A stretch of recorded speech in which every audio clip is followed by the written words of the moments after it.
So I think one of the questions we asked, back when Farage first started publishing around the Brexit Party was, why no manifesto? What's his deal about not publishing a manifesto? And all of a sudden, it's starting to make a lot of sense. Because, as we've said from the very beginning, Brexit was never a mainstream policy. It was an extremist right-wing idea. Brexit was coined way back in 2012, literally after when the EU was first starting to talk about the anti-tax avoidance directives. Before that, Brexit was not a thing. Now, what has happened is there are lots of, shall we say, other candidates who aren't, shall we say, traditionally right or far right in the Brexit Party. And this makes a lot of sense when you look at it, because if you've got, as we're about to go through this article, people from the Leninist left joined with Farage, who is a absolute full-on hard right-winger, they have nothing in common. The only thing that unites them is that they want to leave the European Union. That's why there was no manifesto put in place. And as Farage has gone around claiming, oh, we can win the next election. No, the Brexit Party will not win the next general election, despite what you want to say. There is no evidence to suggest that that is what will happen. Once again, all that's going to happen is that the Brexit Party is going to be a massive vote drain on the Conservatives, which is essentially what UKIP was, which is essentially what caused the referendum in the first place. So here we go. So this is the article.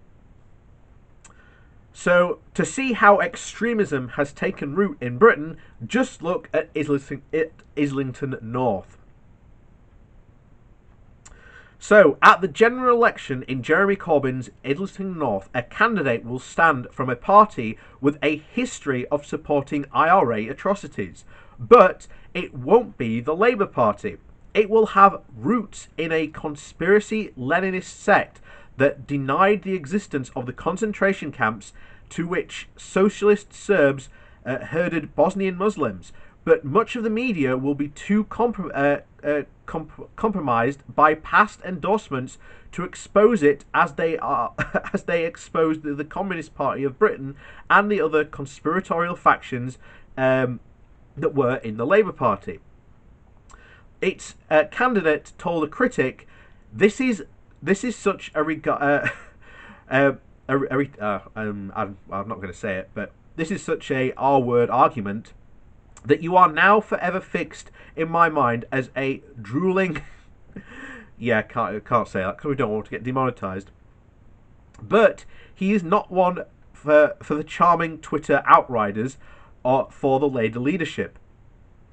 On the contrary, James Hartfield from the Revolutionary Communist Party, its successor organisations, will fight rather than support Corbyn and Islington and stand for Nigel Farage's Brexit Party. He is not alone in that.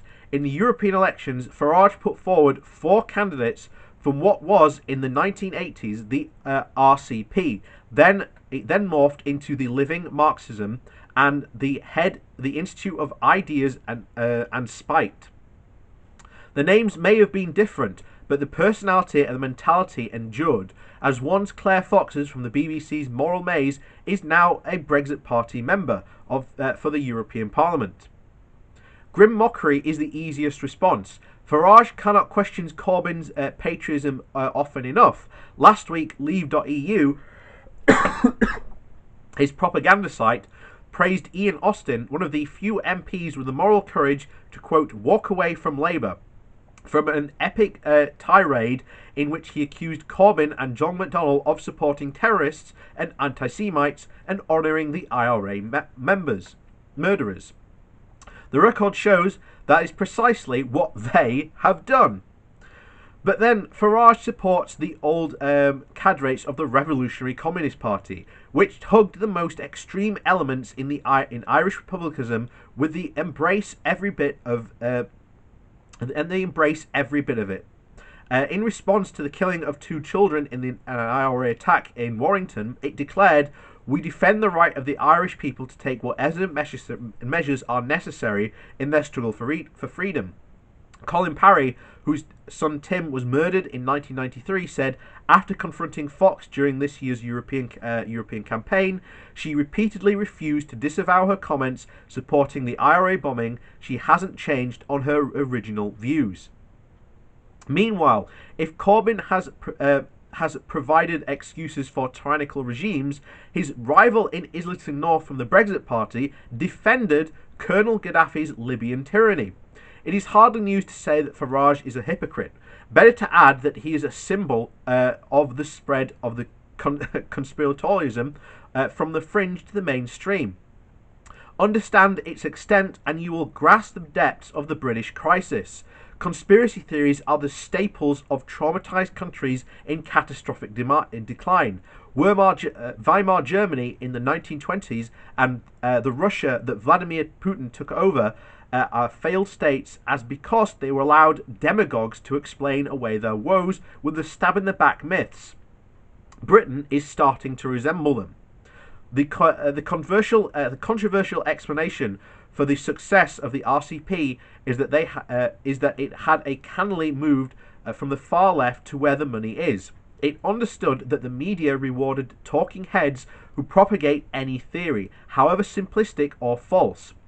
It operates as a clique, a former member told me as I was researching this piece, but instead of attacking liberals from the far left, it now attacks them from the libertarian right for denouncing political correctness, wokeness and other assorted horrors. It receives Koch brother money and commissions from editors desperate for contrarian thrills.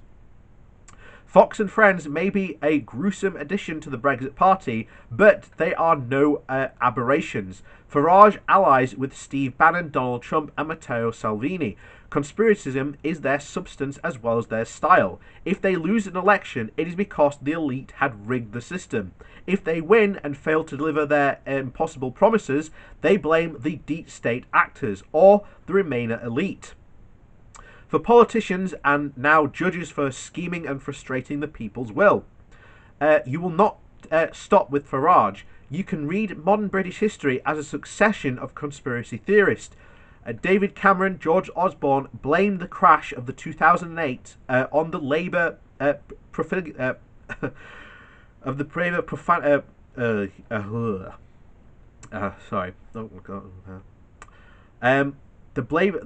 over generous welfare spending state rather than its failure of the financial system. Austerity is a dirty word now, but in the early 2010s, millions went along with Osborne when he successfully deflected attention from a crisis in capitalism by bolstering of how he would go after scroungers who regarded welfare benefits as a lifestyle choice. The supposed Corbyn revolution has mainly turned Cameron and Osborne on their heads. Now it is the bankers who are the hated other, the scapegoats responsible for all our ills. So deep has the conspiratorial thinking sunk that Corbyn can talk about a blush of a no-deal bankers Brexit, even though virtually every city institution has no time for no deal. Brexit itself, however, is the ultimate post-crash conspiracy theory. Britain would be a buccaneering country again, as it was when it ruled a quarter of the world, if only it were not a victim of Brussels. As the mythical account of the national failure, Brexit beats the demoralising of the poor and the rich because it exploits the hatred of the foreigners, who, as history shows, are the best other money can buy. We would have democracy, prosperity and an end to the perpetual crisis if only foreign enemies in the EU and fifth columnist Remainers at home would cease plotting. We talk of the magical thinking without making distinctions. Failing Britain is under a spell of a distinct black magical thinking. Large sections of the population believe that if they can crush the saboteurs, they will be accursed bankers, scroungers, Remainers or European. The sunshine will drive the clouds away, a consequence of the triumph of the stab-in-the-back myths that is the British politicians look on and sound the same. The content of the slogans varies, but the tiny screeching tone never varies. Never will this be more true than in Islington North. And that's where we are, unfortunately. There is a massive, conspiratorial thinking about Brexit and what's going on at the moment. And you can see Farage and co. all very clearly gearing up for laying the groundwork for this. And it's dangerous, because what happens if they get in? Generally, what happens if they get in? Now, there's no chance that at the next general election, Farage will get in as a Brexit party with a majority and, quote, take control of Parliament. That's not going to happen. There is no evidence to suggest otherwise. However, what happens if post-Brexit, let's say Boris Johnson fails? That's where things might actually start getting... might winning MP seats, and so on and so on. And sooner or later, though, Farage has to put down a manifesto. He can't hold off on putting this away forever. And then that will break the party. And you've seen what happens to the... you've seen literally what happens in the Conservative Party, because the main split in this Conservative Party is not really about the EU, it's about regulations and how much the government should be involved. All the Brexiteers are the government should not be involved at all. Capitalism should run wild. It should be free to do what it wishes. This creates a state where the rich have all the power and can literally do what they want, and the poor are just left to, well, be poor and die. There is no welfare state in the Brexiteer fantasy dream. You've already saw this in 2010, where you had Cameron and Osborne literally say, look, I'm going to go after the scroungers. That's not what happened at all. You should be helping these people get back into work, but they need investment. They need the jobs in the areas. Those areas need to be invested in. And this has resulted in the most harshest welfare sanctioning system ever in this country. You've had people who have had literally been late for their appointments by about 10 minutes have been sanctioned a month's pay, which has meant that they've now had to rely 100% on food banks, being unable to feed their children, being able to run their car, which means they can't go to job interviews. It was a massive knock-on effect, and yet these people are the scroungers. This is what happens when you start to demonize the poor. There's just a part of society which just does not care for these people and the situation that they're in. And we should care, because, as I've said before, you need to judge society by how it treats the poorest in it. And we are doing an absolute shocking job at treating our poorest in society.